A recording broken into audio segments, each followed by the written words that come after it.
Bonjour à toutes et à tous, bienvenue en ce jeudi. La pluie continue de marquer les Hauts-de-France de son empreinte, mais rassurez-vous puisque les éclaircies reviennent. D'ici le week-end, le soleil devrait faire son grand retour. Côté température, il fera entre 8 et 9 degrés aujourd'hui pour les maximales.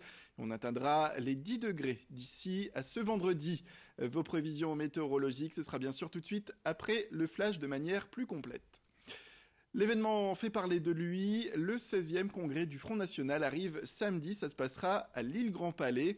Il va permettre aux adhérents d'élire le comité central et de réélire également Marine Le Pen à la présidence du parti, puisque c'est la seule candidate déclarée à sa succession. Malgré les 11 millions de votes en faveur du Front National lors du premier tour des présidentielles, le parti est en ce moment dans le creux de la vague, et surtout depuis le débat raté du second tour. Steve Briouat, le maire d'Hénin-Beaumont et secrétaire général du Front National, sera bien sûr présent. Élie Gunaï est donc allé l'interviewer. C'était l'occasion de revenir sur ces changements attendus aujourd'hui par les militants au sein du parti. Je ne veux pas vous dire que tout va bien ou que tout va mal, non, simplement faisons une analyse de ce qui s'est passé. L'objectif pour nous, c'est d'arriver un jour à obtenir plus de 50% des suffrages. La présidentielle a été un succès puisque nous avons obtenu la confiance de 11 millions de Français et 35% des électeurs ont fait confiance en Marine Le Pen. Or, il faut arriver à 50%. Donc, il est nécessaire de pouvoir analyser ce qui a marché et évidemment d'analyser ce qui n'a pas fonctionné et de savoir quels sont les changements qui peuvent être incarnés de manière à obtenir 50% des voix. On vous parle d'une belle union franco-belge dans la suite de ce Flash Info. Depuis 1994, les centres hospitaliers de Tourcoing et de Moucron collaborent ensemble. L'objectif est d'offrir aux patients du CH Dron de Tourcoing l'expertise de leurs collègues belges en matière notamment de dialyse et de prise en charge du VIH. Le programme permet à certains médecins de passer ainsi d'un établissement à l'autre. Il s'agit aussi de mettre en place des services communs. On retrouve l'urologie par exemple, mais aussi les pathologies infectieuses, l'ophtalmologie et les services d'urgence. Et comme il faut bien faciliter les démarches, une zone transfrontalière a été instaurée. Elle permet aux assurés sociaux français de pouvoir utiliser leur carte vitale dans les hôpitaux notamment de Menin, de Moucron ou encore de Courtrai. Brieux-Gorchy est allé en savoir plus. Quand une activité ou une spécialité n'existe pas dans notre institution, on se tourne vers notre partenaire pour voir s'il peut nous renforcer dans cette spécialité-là. Prenons l'exemple de la pathologie infectieuse, par exemple, qui est quelque chose qui n'existe pas, qui est une discipline qui n'existe pas à Moucron. Aujourd'hui, on peut, grâce à nos accords, profiter de l'expertise qui est reconnue de l'hôpital Dron par la mise à disposition d'un médecin spécialiste sur le site de Moucron pour traiter nos problèmes aigus de pathologie infectieuse ou réciproquement, nous pouvons amener notre expertise en néphrologie par exemple ou en ophtalmologie pour traiter des patients de l'hôpital Dron. Faire sa décoration soi-même, c'est de plus en plus tendance, on appelle ça d'ailleurs le do-it-yourself, mais il faut quand même quelques notions à apprendre et une petite formation peut s'imposer.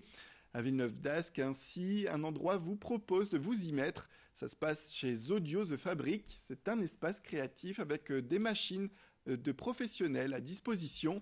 Sur place, vous pouvez pratiquer donc la découpe laser notamment, mais aussi l'impression sur papier. Vous le voyez sur ces images, sur du papier peint ou même sur du textile. Et vous pouvez également y créer vos bijoux. Pour pouvoir en profiter, deux formules s'offrent à vous. Il y a un abonnement pour venir en illimité, avec des formules ateliers également, pour mener à bien un projet accompagné par des spécialistes. Pour les parents, ça peut être également pratique, car les enfants, sachez-le, sont les bienvenus. Et Céline Huret a rencontré les organisateurs de ce site. Dans cet espace, on peut faire de la découpe laser, donc c'est-à-dire je vais pouvoir créer mes propres boîtes, mes bijoux, mes décorations de murs, je vais pouvoir imprimer mon papier peint, je vais pouvoir faire du mug, je vais pouvoir faire des impressions textiles, c'est-à-dire que je vais pouvoir personnaliser le body de mon bébé, je vais pouvoir offrir un t-shirt personnalisé pour mon papa, et puis je vais pouvoir venir relooker mon meuble comme j'ai envie. Alors on a deux types de formules à The Fabric, soit la formule abonnement, où là je peux venir en toute autonomie, je suis formée sur les machines, et puis après je viens quand je veux, quand j'ai envie de faire mon projet. Soit je viens quand j'ai envie d'être accompagnée et encadrée par un Fab Manager. À ce moment-là, je prends un atelier et je suis accompagnée pendant 2 heures, 3 heures sur mon projet de A à Z. À l'occasion de la Journée internationale de la femme, un cours d'Oshimonsul, une pratique de self-défense venue de Corée, est organisé ce samedi à la salle Province de Mont-Saint-Barreul. Une découverte assez exclusive, car l'organisatrice n'est autre que Sandy Saintenoy. Et notez bien ça, c'est une nordiste qui est la première en Europe à avoir obtenu ce diplôme d'Oshimonsul. Ce diplôme qui est une fierté pour elle, bien évidemment. Elle est issue donc de l'école de taekwondo de Mont-Saint-Barreul où elle enseigne et désormais elle peut prodiguer ses formations d'Oshimonsul aux femmes, notamment. Les images. Je viens ouvrir, j'ouvre vers le bas. Déjà je relâche. Ici je fais une rotation vers l'intérieur afin qu'elle lâche mes poignets. Et c'est moi qui la saisis. Sandy Saintenoy est la première professeure d'Oshimonsul en Europe. Ce cours de self-défense est une synthèse de plusieurs arts martiaux coréens et surtout, il a la particularité d'être accessible à tous. À l'école de taekwondo de Mont-Saint-Barreul, ce cours permet aux femmes et aux hommes de se parer à d'éventuelles attaques. Le Oshimonsul a été créé par maître Lee Kang-hong. C'est le fondateur, c'est la personne qui a rapporté le taekwondo en France il y a 48 ans. C'est une synthèse du taekwondo, de l'apkido qui est notre self-défense. Donc c'est la self-défense avec bien sûr des parties comme on a pu le voir du combat qui est un peu plus cardio aussi. À l'occasion de la Journée de la femme, Sandy Saintenoy a lancé un programme de découverte de cette pratique ce samedi, de quoi susciter un déclic chez des femmes qui expriment de plus en plus leur envie de faire face aux agressions dont elles peuvent être victimes. Oui, c'est plus dans l'air du temps aussi d'apprendre à se défendre et de découvrir une discipline qui est comme le Oshimonsul, très complète. Donc la journée de la femme débute à 13h au sein de la salle Province à Mont-Saint-Barreul. Il y a 3 ateliers qui seront animés par moi-même. Donc il y a le taekwondo, le body taekwondo, le Oshimonsul.